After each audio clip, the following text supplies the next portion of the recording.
বন্ধুসকল আজি মই আপোনালোকক দেখাম এটা সুইং ট্ৰেডিং ষ্ট্ৰেটেজি যাৰ জৰিয়তে আপুনি অতি সহজে মাহিলি 40ৰ পৰা 50,000 টকা ইনকাম কৰিব পাৰিব তাকো কিবা ফুল টাইম জব কৰি পেলাই বা কিবা ফুল টাইম বিজনেস কৰি পেলাই সো কেনেকৈ কৰিম মই পুৰা স্টেপ বাই স্টেপ প্ৰসেস দেখাম ষ্টক এটা আপুনি কেনেকৈ আইডেন্টিফাই কৰিব কেনেকৈ এন্ট্ৰি কৰিব কোনটো পইণ্টত আপুনি এন্ট্ৰি কৰিব লাগিব কোত স্টপ লস লগাব লাগিব আৰু কোনখিনি জায়গাত আপুনি প্ৰফিট বুক কৰিব লাগিব সো এভৰিথিং মই দেখাম স্টেপ বাই স্টেপ প্ৰসেস সো ভিডিওটো হেকলৈকে নিশ্চয় চাব আৰু ভিডিওটো বহুতখিনি ইনফৰমেটিভ হ'ব আৰু যদি আপুনি এনেকুৱা ভিডিও ৰেগুলাৰলি পাব বিচাৰে তেতিয়া হলে মোৰ চেনেলটো নিশ্চয় সাবস্ক্ৰাইব কৰিব Updex Assamese আৰু লগতে এই বেল আইকনটো দবাই দিব যাতে মই যেতিয়া ভিডিও আপলোড কৰো তাৰ নোটিফিকেশন আপুনি সবতছে আগতে পাই যায় সো এনিৱে এতিয়া আমি ষ্ট্ৰেটেজিটো শিকি লওঁ সো আজি আমি এটা সুইং ট্ৰেডিং ষ্ট্ৰেটেজি আলোচনা কৰিম সো সুইং ট্ৰেডিং মানে তো গমে পায় সুইং ট্ৰেডিং মানে এটা পজিশনাল ট্ৰেডিং পজিশনাল কি হয় মানে আপনি ধৰি লওক আজি ষ্টক এটাত এন্ট্ৰি কৰিলে আৰু ষ্টকটো আপনি কেদিন মানৰ কাৰণে হোল্ড কৰি ৰাখিলে আজি কিনিয়ে আজি নেবেছে আপনি কেদিন মান ইয়াক হোল্ড কৰি ৰাখিব ঠিক আছে সো এনেকে হোল্ড কৰিলে আপনি সপ্তাহত বা 10 দিনৰ ভিতৰ আপনি ধৰি লওক 8 to 10% মান প্ৰফিট আয় কৰিব পাৰিব সো ষ্ট্ৰেটেজিটো কি হয় মই ডিটেইলছ আলোচনা কৰিম ঠিক আছে সো সুইং ট্ৰেডিং মানে পজিশনাল ট্ৰেডিং কিন্তু পজিশনাল ট্ৰেডিংত আপনি ষ্টক এটা কেনেকৈ আইডেন্টিফাই কৰিব হেতু সবতছে এটা ডাঙৰ কাম হয় নাই সো ষ্টক কেনেকৈ আইডেন্টিফাই কৰিম মই এটা সিম্পল টেকনিক আপোনালোকক দেখাম সো তাৰ কাৰণে আপনি একো কৰিব নালাগে ফ্ৰী কিছুমান টুলস আছে হেখিনি ইউজ কৰি আমি সুইং ট্ৰেডিংৰ কাৰণে ষ্টক আইডেন্টিফাই কৰিব পাৰিম আৰু হেতু কেনেকৈ কৰিব আপনি NSE ৰ ওয়েবসাইটত আহিব national stock exchange of India so ইয়াত আহি পেলাই কি কৰিব মাৰ্কেট ডেটা এটো মই বহুত ভিডিওত দেখাইছিলো কিন্তু আজি অলপমান বেলেগ হ'ব ঠিক আছে সো চাই থাকিব সো মাৰ্কেট ডেটাত আহিব মাৰ্কেট স্ন্যাপশ্বটত আহিব আহি পেলাই ইয়াতে দুটা ট্যাব আছে capital market and derivative market আপনি ডেরিভেটিভ মার্কেটত আহিব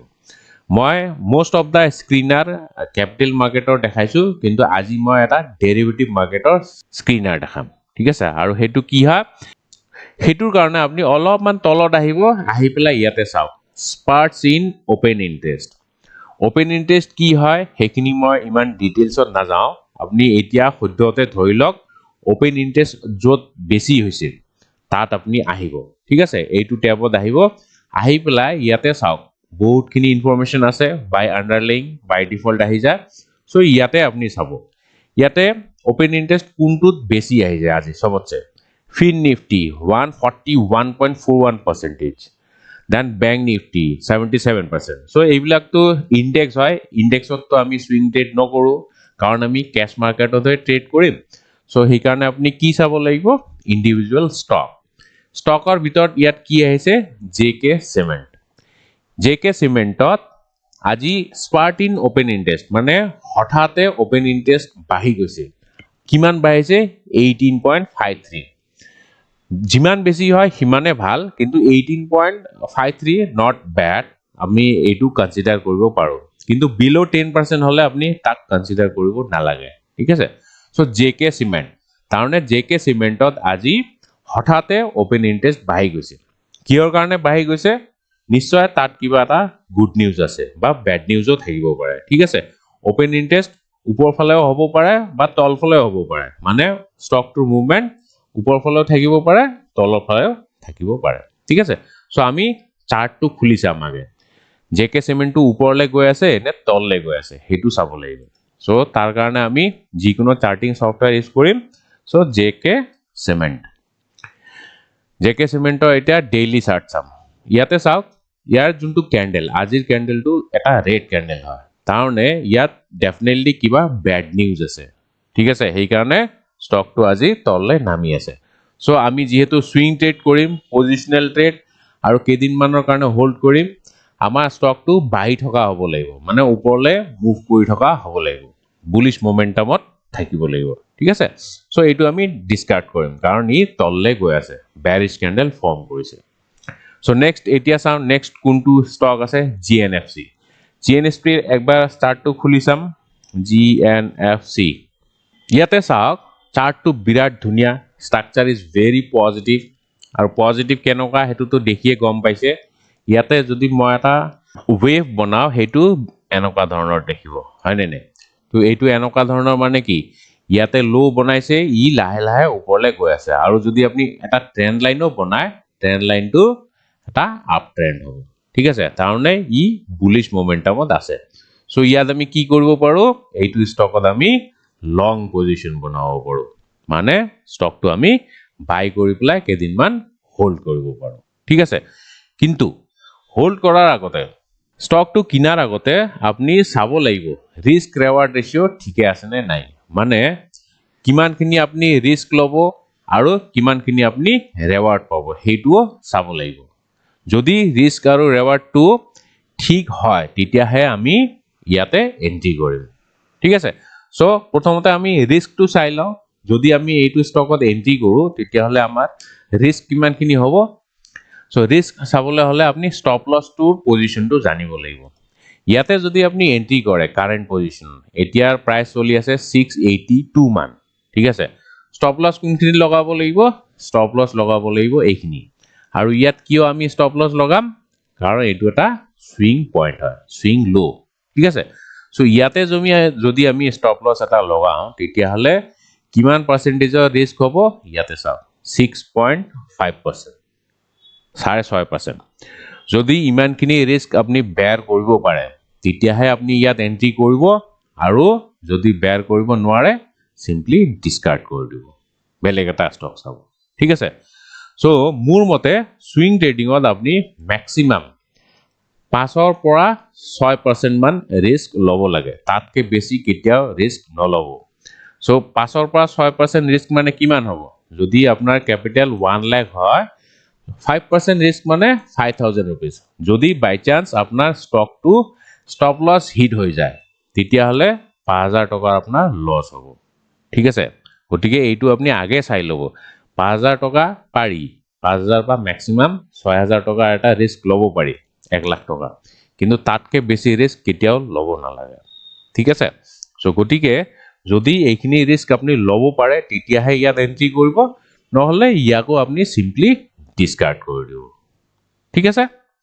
সো মই ধৰি ললো ইয়াতে মই এন্ট্ৰি নকৰো কাৰণ ৰিস্কটো অলপমান মোৰ বেছি লাগিছে আৰু বহুত ওচৰতে ইয়াতে চাওক এটা ৰেজিস্ট্যান্সও আছে 700 লেভেলত সো ৰিস্ক আৰু ৰিৱাৰ্ডটো যদি চাই তেতিয়া হলে মোৰ ফেভৰেবল যেন নাই লগা সো মই ইয়াক ডিসকাৰ্ড কৰি দিম নেক্সট চাও এনেকে স্টক যেতিয়া পাবো আপুনি তেতিয়াহে এন্ট্ৰি কৰিব যদি ফেভৰেবল হয় তেতিয়াহে এন্ট্ৰি কৰিব আদাৰওয়াইজ আপনি এন্ট্ৰি কৰিব নালাগে এদিন দুদিন ট্ৰেড নকৰিলে একো নাই বহি থাকিলে একো নহয় পইচা লস কৰিব নালাগে মুঠতে ঠিক আছে সো নেক্সট কি আছে এসকৰ্টস সো এসকৰ্টসৰ আমি চাৰ্টটো খুলি চাও ওকে এসকৰ্টস ডাউন ট্ৰেন্ডত আছে কাৰণ আজি বেয়াৰিশ ক্যান্ডেল ফৰ্ম কৰিছে আৰু ওপেন ইন্টাৰেষ্টত ইনক্ৰিমেন্ট আহিছে ঠিক আছে সো ইয়াতে আমি পজিশন নবনাও নেক্সট কি আছে পারসিস্টেন্ট সিস্টেমস এটা আইটি স্টক হয় সো পাৰসিস্টেন্সৰ স্টকটো খুলি চাও এবাৰ চাৰ্টটো কেনেকুৱা ওকে বহুত ধুনিয়া chart structure is very positive ইয়াত স্টকটো ডেফিনেটলি আপ ট্ৰেন্ডত আছে ইয়াতে চাওক এনেকে স্টকটো মুভ কৰি আছে এবাৰ তলত গৈছে এবাৰ ওপৰত গৈছে সো ডেফিনেটলি ই এটা আপ ট্ৰেন্ডত থকা স্টক সো গতিকে ইয়াতে আমি লং পজিশন বনাব পাৰো কিন্তু পজিশন বনোৱাৰ আগতে হলা আমি ৰিস্ক ৰিৱাৰ্ডটো চাম ৰিস্ক কিমান হ'ব ইয়াতে যদি আপনি এন্ট্ৰি কৰে স্টপ লস কোনখিনি হ'ব স্টপ লস হ'ব এই ৰেড ক্যান্ডেলটো তলত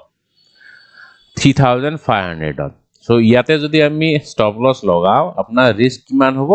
4.79% মানে 5% তকে কম সো ডেফিনেটলি ইয়াত আমি পজিশন বনাব পাৰো স্ট্ৰাকচাৰ ইজ ভেৰি পজিটিভ আৰু ইয়াতে ৰিস্কটো 5% তকে কম হয় গতিকে আমি ইয়াত পজিশন বনাব পাৰো এতিয়া ৰিৱাৰ্ডটো চাওক ৰিৱাৰ্ড যদি এইখিনি মানত হয় কাৰণ ইয়াতে এটা ৰেজিস্ট্যান্স আছে ঠিক আছে ইয়াতকে ওপৰতো যাব পাৰে কিন্তু এইখিনি মানত যেতিয়া আহিব আমি ইয়াতে 50% মান প্ৰফিট বুক কৰি লম কাৰণ এইটো এটা ৰেজিস্ট্যান্স হয় সো ৰিৱাৰ্ডটো এবাৰ জুকি লওক ইয়াৰ পৰা ইয়ালৈকে ৰেৱাৰ্ডটো কিমান হ'ব 5% 1:1 1:1 একচেপ্টেবল 1:2 হলে বহুত ভাল কিন্তু 1:1 হলেও আমি লব পাৰো ঠিক আছে সো ইয়াতে যদি আমি এন্ট্ৰি কৰো 5% অৰ ৰিস্ক হ'ব 5% অৰ ৰেৱাৰ্ড হ'ব 1:1 ৰিস্ক ৰেৱাৰ্ড ৰেশিও হয় সো এন্ট্ৰি কৰিলে আপুনি তো গমে পালে এসএল ইয়াতে হ'ব মই ইয়াতে আপোনাক দেখাই আছো SL position will be somewhere here and আপোনাৰ টাৰ্গেটটো প্ৰথম টাৰ্গেট সদায় দুটা টাৰ্গেট সেট কৰিব প্ৰথম টাৰ্গেটটো এইখিনি মানত হ'ব আৰু দ্বিতীয় টাৰ্গেটটো আপুনি কি কৰিব দ্বিতীয় টাৰ্গেটৰ কাৰণে সদায় 1:2 ৰিস্ক ৰেৱাৰ্ড হিচাপত বহাই দিব মানে ইয়াতে আপুনি 5% অৰ ৰিস্ক লৈছে সেকেন্ড টাৰ্গেটটো আপুনি 10% অত আহিব যেতিয়া প্ৰথম টাৰ্গেট এচিভ হ'ব এটো T1 ঠিক আছে T1 যেতিয়া এচিভ হ'ব তেতিয়া তাতে আপুনি 50% অৰ প্ৰফিট বুক কৰি লব যদি 100টা শেয়াৰ আপুনি কিনিছে তাৰে 50টা বেছি দিব ঠিক আছে আৰু বাকিখিনিৰ কাৰণে ইয়াতে ষ্টপ লছ এটা লগাই দিব ব্ৰেক ইভেনত মানে যোনটো পইণ্টত আপুনি কিনিছে ঠিক আছে সো এনেকে আপুনি ট্ৰেড কৰিব লাগিব সো এনেকে যদি আপুনি ট্ৰেড কৰে এইটো ষ্টক ওপৰলে যাওঁতে মোৰ মতে বেছি টাইম নালাগে হাৰ্ডলি এক সপ্তাহ বা 10 দিন ঠিক আছে মই এক সপ্তাহ ধৰি ললো এক সপ্তাহ যদি আপুনি ইয়াতে হোল্ড কৰি ৰাখে তেতিয়া হলে মোৰ মতে at least আপনি 7 to 8% মান প্ৰফিট পাব সো যদি আপোনাৰ ক্যাপিটাল অলপ কম আছে মই ধৰি ললো 1 লাখ মান আপোনাৰ ক্যাপিটাল আছে আৰু আপুনি সপ্তাহতে যদি 10% অৰ প্ৰফিট পায় 10% অৰ প্ৰফিট মানে 10000 rupees 1 লাখত 10000 পালে তো তেতিয়া হলে মাহত কেইটা ট্ৰেড হ'ব মাহত হ'ব আপোনাৰ 4টা ট্ৰেড সো 4 into 10000 কিমান হ'ব 40000 সো 1 লাখ টকা দি পেলাই আপনি 40000 ইনকাম কৰিব পাৰিব মাহিলি আৰু যদি 2 লাখ হয় তেতিয়া হলে আপোনাৰ ইনকাম 80000 লৈকে যাব পাৰে সো ক্যাপিটাল অলপমান বেছি থাকিলে ভাল তেতিয়া হলে কি হ'ব আপনি আজি এটা ট্ৰেড ললে কাইলে তো ট্ৰেড নলয় কাৰণ আপোনাৰ পইচাখিনি অলৰেডি এংগেজ হৈ গল সো আপনি দুদিন মান পিছত আৰু এটা ট্ৰেড লব যদি 2 লাখ টকা থাকে তাৰে 1 লাখ টকা এটা ষ্টকত লগাব আৰু দুদিন পিছত বা নেক্সট ডে বাকিখিনি পইচা বেলেগ এটা ষ্টকত লগাই দিব সো এনেকে যদি আপনি ক্যাপিটালটো ডাইভাৰসিফাই কৰে তেতিয়া হলে লস হোৱাৰ পটেনশিয়ালটো কম থাকে প্ৰবাবিলিটি কম থাকে আৰু প্ৰফিট হোৱাৰ চান্সটো বাঢ়ি যায় ঠিক আছে সো এনেকে আপনি যদিও ফুল টাইম জব কৰে বা কিবা বিজনেসও কৰে তথাপিও আপনি শেয়াৰ মাৰ্কেটৰ পৰা এনেকে কনসিস্টেন্ট আৰ্ন কৰিব পাৰে সো এইটো স্ট্ৰ্যাটেজি কেনেকুৱা পাইছে কমেন্ট কৰি পেলাই নিশ্চয় জনাব মোৰ ভাল লাগিব মই অলপ এপ্ৰিচিয়েচন বিচাৰো ইমান কষ্ট কৰি ভিডিও এটা বনাও কোনবাই যদি এপ্ৰিচিয়েট কৰে ভাল লাগে যদি বেয়াও পাইছে আপুনি বেয়া বুলিও লিখিব পাৰে একো নাই মই বেয়া নাপাও কিন্তু কিবা এটা লিখিব কাৰণ কিবা এটা ৰেসপন্স পালে মোৰ ভাল লাগে সো এনিৱে আজিৰ ভিডিওটো ইমানে আশা কৰো ভিডিওটো ভালে পাইছে যদি ভাল পাইছে ইয়াক লাইক আৰু শেয়াৰ নিশ্চয় কৰিব ধন্যবাদ